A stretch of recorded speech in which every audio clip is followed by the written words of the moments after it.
Meet Melo the Pomelo. Created Melo not because of some deep-seated need on my part to be venerated by that which I have created. No, not quite. Rather, I willed him into existence to entertain my son. To narrate his coming into being, I drew him in the rough likeness to my son, to serve as palate ulo. To a 3-year-old, that seemed hilarious, because every time I'd feign replacing his head with Melo the Pomelo, the whole house would resonate with his rambunctious giggling. We in the Philippines, of course, understood palate ulo as something far more sinister. Palate ulo is a scheme attributed to the police, which intends to entice those arrested to implicate other suspects, preferably those with a greater degree of guilt.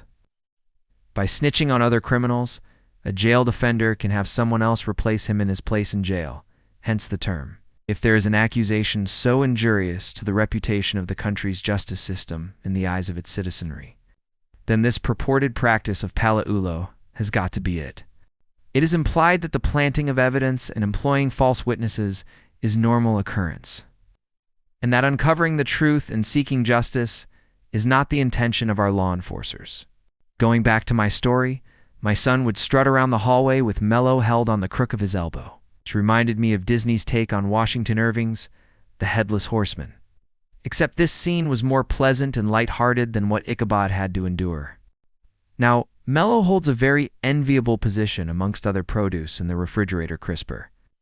Other than originating from Nanita's farm in Davao, which is renowned for their sweet and succulent pomelos, my son clocked more play hours with that citrus than he did with his pricier toys. Potatoes, tomatoes, and even Fisher-priced puppy never had it that good. As with everything, it is inevitable that good things will come to an end. For Melo, that end was foretold when he started to look rather bruised and his skin started to feel leathery. So with little fanfare, I got hold of Melo hiding between a miniature dump truck and tractor. I walked towards the kitchen, pulled out the first knife that presented itself, and prepped the chopping board. I settled Melo on the board, got a good grip on that puppy's noggin, touched the leathery skin with the gleaming edge of my blade, and as I shifted my weight to make the fatal cut, a piercing cry tore my soul from its temporal mooring. My son, with the most terrified look on his ashen face, stood at the doorway with his arms thrown forward, screaming at his terrorist father to stop. A tear streamed down his face, and as I looked at the knife on one hand, and Melo held down tight on the other, I was filled with shame. I dropped my knife and rushed to my son. He started blabbering about Melo, his friend, me being bad, me being thrown out of the house, me needing to live in the garage from now on. Things, nasty things, that no father would ever want to hear from his own child. I said my sorries and tried to hug my son with Melo held tight between us. The sobs soon subsided after prolonged and protracted assurances that no harm will come to Melo and his ilks. I'm not sure if that meant the teddy bears or the potatoes in the fridge. Either way, no harm will come to them. Not in my household. Not on my watch. But we may have to renegotiate the fate of the potatoes once things settle down. The whole incident with Melo got me thinking. I don't ever remember teaching compassion or empathy to my 3-year-old son, at least not intentionally. His reaction told me he saw himself in Melo's place and felt his terror and anticipated his pain.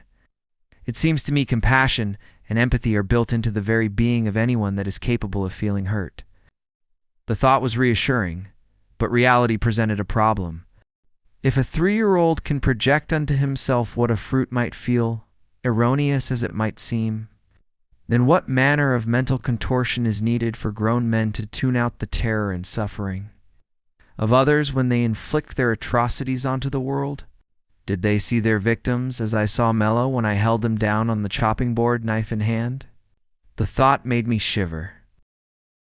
Subscribe to my human Substack. Woof!